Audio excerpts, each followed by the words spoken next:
इधर मैया सुनीति जब आधी रात्रि के समय जंगल में लला मरने के लिए चली, सोचने लगी ऐसे जीवन से तो मरना ही अच्छा है। और बोली है,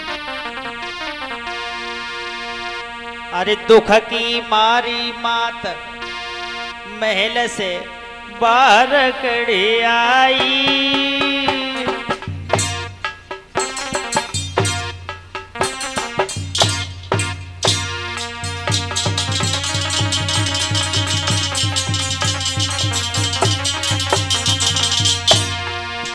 अरे दुख की मारी मात में नजरे बाहर कड़े आई, और विधि गति अपरम पार उलझ गई काटिन में साड़ी।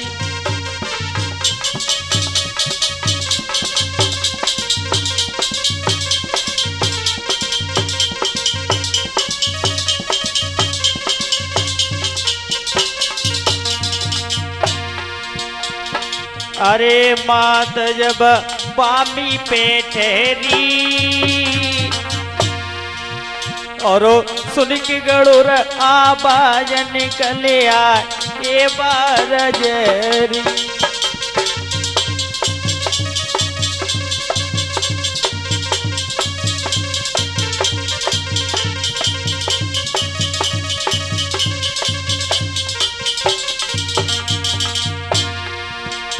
मात अब सरपऊ से बोली, और मुंह पे भी पता पड़ी ललान का उंगली मेरे कोट।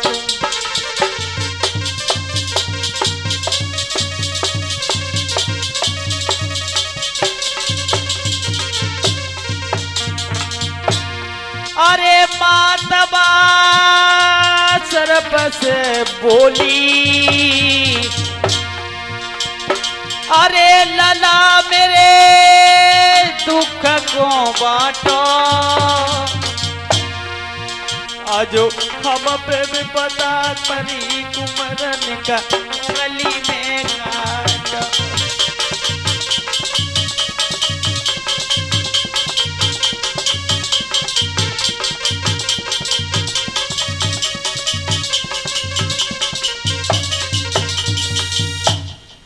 इधर सुनीति मैया जंगल में मरने के लिए चली है, तो जंगल में पहुंची है, आधी रात्रि का समय है, आगे बढ़ने लगी है, तो जंगल में मरने के लिए जब कुआं ढूंढ रही है लला आधी रात्रि के समय पर, तब तक देव ऋषि नारद का आना हुआ। देव ऋषि नारद आवाज लगाने लगे, कहने लगे, ये लड़की इस जंगल में आधी रात्रि के समय क्या कर रही हो? तो सुनीति मैया बोली, बाबा जी इस जंगल में मैं मरने के लिए आई हूं, मैं अपने जीवन से बहुत दुखी हूं। बोली, क्यों दुखी हो? तो जवाब दिया, महाराज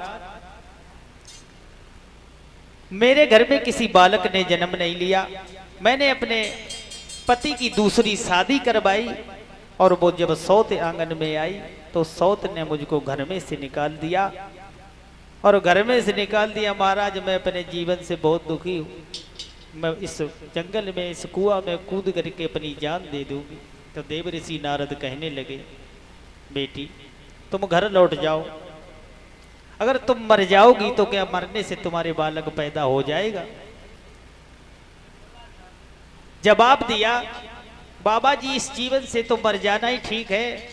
तो नारद जी कहने लगे, सुनो तुम्हारे घर में एक बहुत सुंदर बालक पैदा होगा, और तुम मेरे कहने से घर वापस लौट जाओ।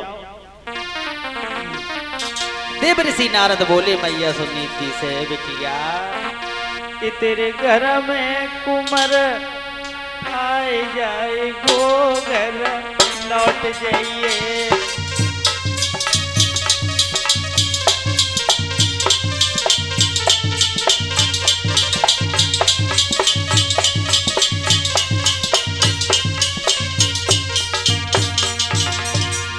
तेरे घर में ललाई कया जाए गो, घर लौट जाइए हो तेरे घर में।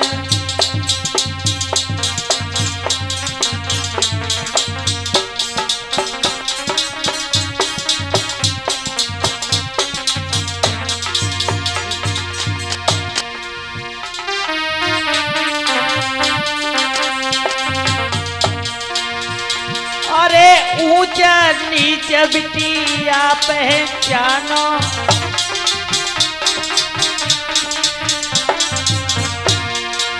मत मरे पे की जिद तुम ठानो,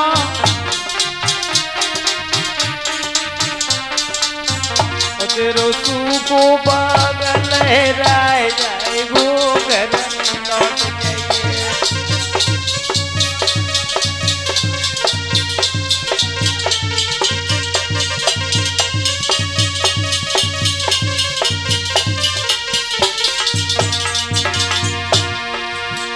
तेरे घर में कुमरई कया जाए वो घर लौट जाइए, हो तेरे घर में ललाई कया जाए वो घर लौट जाइए।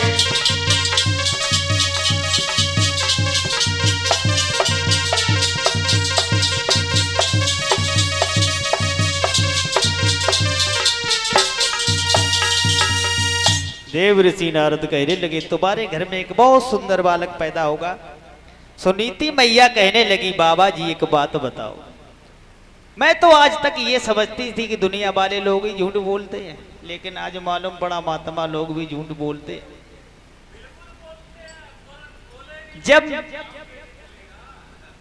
जब मैंने अपने पति की दूसरी शादी रचवा दी और उस सौत ने मुझे घर से निकाल दिया, जब मेरे पति ही मेरे पास नहीं है तो फिर बालक कहां से होगा। तो देव ऋषि नारद कहने लगे हैं कि मेरा वचन झूठ नहीं हो सकता है और तुम घर वापस लौट जाओ। तुम्हारे समय आने के अनुसार तुम्हारे पिया भी तुम्हारे पास में आएंगे और तुम्हारे गर्भ से एक बहुत सुंदर बालक पैदा होगा।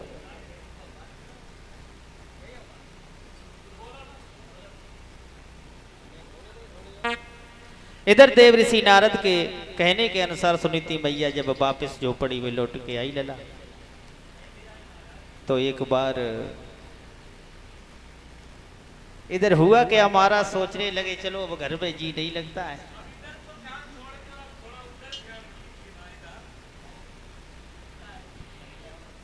तो महाराज जब थे तो सोचने लगे कि आज हम जंगल में शिकार खेलने के लिए जाए। उत्तानपाद महाराज चले हैं तो हुई घोड़ा पे सवार के बढ़े अगारी सुनो सरदारी, और बिकट बनी के बीच में जबरोज पहुंचे आई।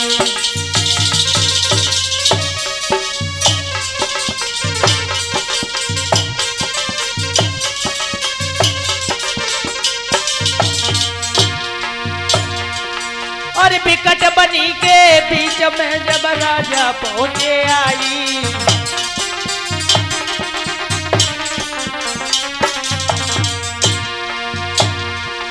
महाराज के दिन जो पूरो भी तो है और मिली ना ये शिकार के राजा मन में। अब तो सोच समझ के राजा को जाए, अब तो सोच समझ के राजा मैं को जाए।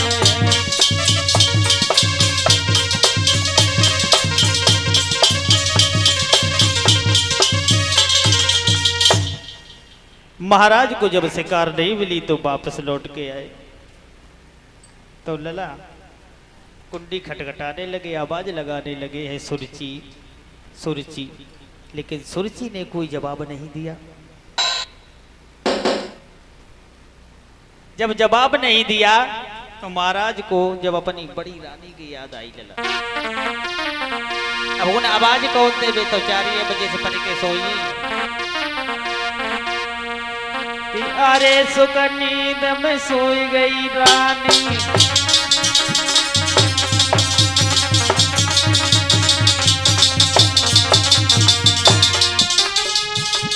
अरे सुख नींद सोई गई रानी, और राजा की सुनी नाय बानी।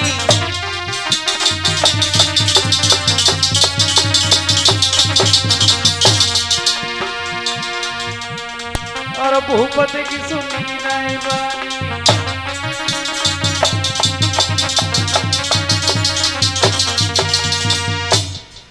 इधर सुरची ने कोई जवाब नहीं दिया महाराज को। अपनी बड़ी रानी सुनीति की याद आई है तो सोचने लगे चलो आज हम अपनी बड़ी रानी के पास में चले गए। महाराज उत्तानपाद अपनी बड़ी रानी के पास चले हैं कि अरे जब याद बड़ी की आई,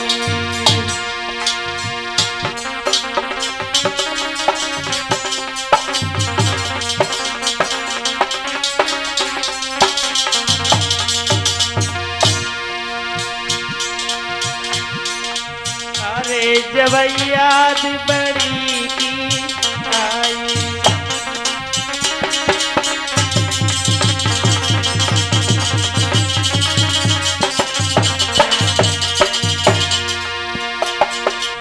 फौरन घोड़ा दो बगाई,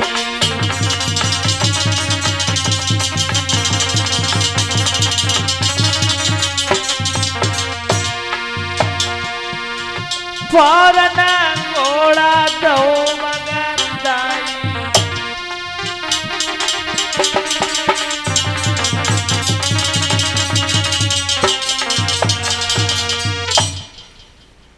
बड़ी रानी सुनीति के पास में पहुंचे हैं। बड़ी रानी सुनीति ने अपने पिया को आते हुए देखा है तो सोचने लगी कहीं ऐसा तो नहीं आज हमारी सौत ने मेरे पिया को मुझे मरवाने के लिए भेजा हो। दिल में विचार करती है, सोचने लगी अगर मैं अपने पिया के हाथों से मारी जाऊंगी तो मेरा जीवन धन्य हो जाएगा। चलो अपने पिया के ही हाथों से मर गई तो इसमें कोई। आज सुनीति मैया अपने दिल में विचार करती है, रोती है कि कितनी निर्दयी सौतन है जो मेरे पिया को मुझे मारने के लिए भेज दिया। लेकिन महाराज उत्तानपाद जब सुनीति के पास में पहुंचे,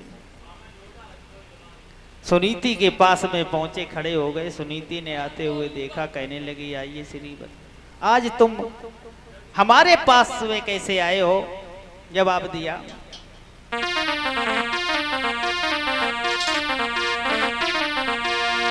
कि मैंने तो ये सोचा था महाराज कि तुम मुझे मारने के लिए आए हो। रोती हुई बोली, सोच रही है वो सुनीति मैया कि एक दिन ब्याह मोर धर कियो,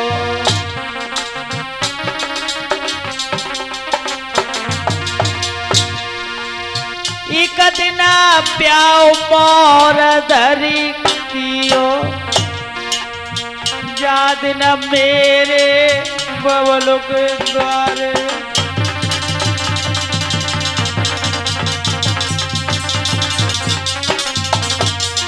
बोली फिर मोए मारन को क्यों दारो लियो,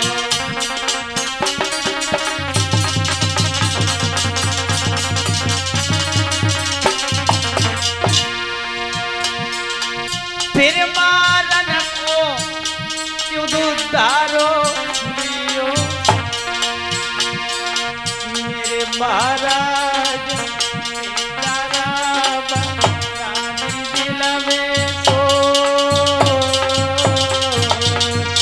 इधर महारानी विचार करती है। तब तक महाराज पहुंच गए। कहने लगे, महारानी ने महाराज को आते हुए देखा, बड़ा प्रसन्न हुई है। जब प्रसन्न हुई लला तो महारानी अब टूटी सी झोपड़ी, टूटी सी चारपाई,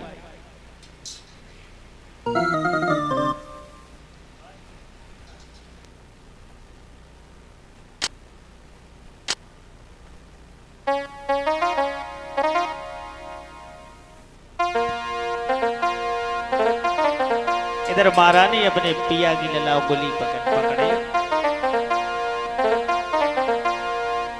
कि सीढ़ियन सीढ़ियन चली लिवाई, पकड़ी उमरिया पिया अपने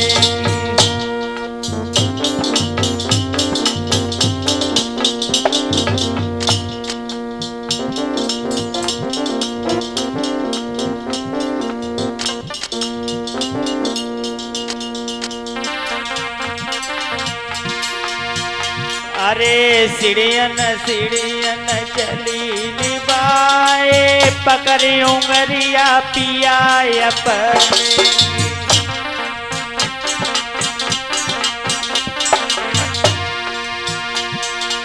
जाने अच्छा पे नहीं है बेटा रे, सोचे महारानी मिले अपने में।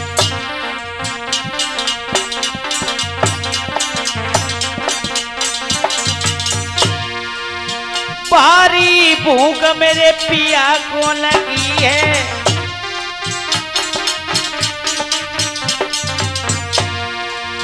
चौकी रोटी एक धरी है, बापे धर लो नवक समारे, सो पकड़ाई दई है प्रीतम। ऊपर से दो है नीर पिलाए, सोचे महारानी दिल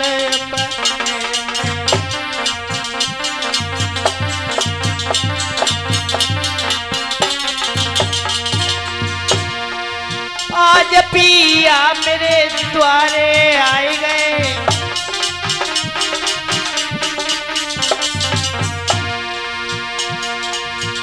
इधर महारानी ने अपने पति की बहुत सेवा की। जब राजा और रानी रुके हैं, राजा रानी पासे खेले,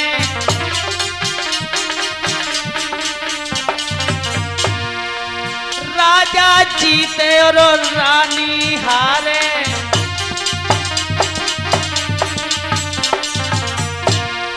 तौल बुरारो गए हो,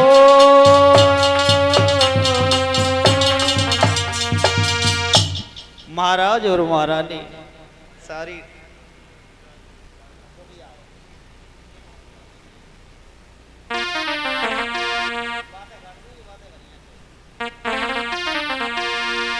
इधर महाराज अपनी बड़ी रानी सुनीति के पास से जब पहुंचे, छोटी रानी सुरुचि के पास, तो ललावा तो बकयानी ठाड़ी पहले इस दरवाजे। जो महाराज को आते हुए देखा, कहने लगी, कहाँ थे तुम, सारी रात कहाँ रहे? तो महाराज से बोली,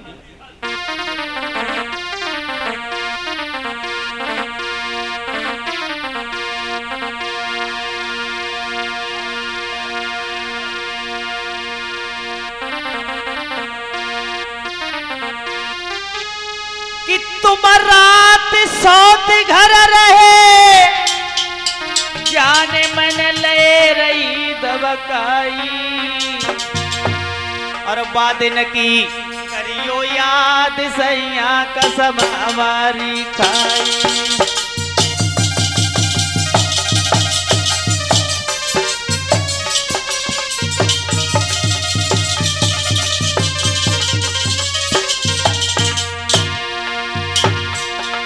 तुम रात सोते घर रहे, जाने मन ले रही धमकाई, रही धमकाई।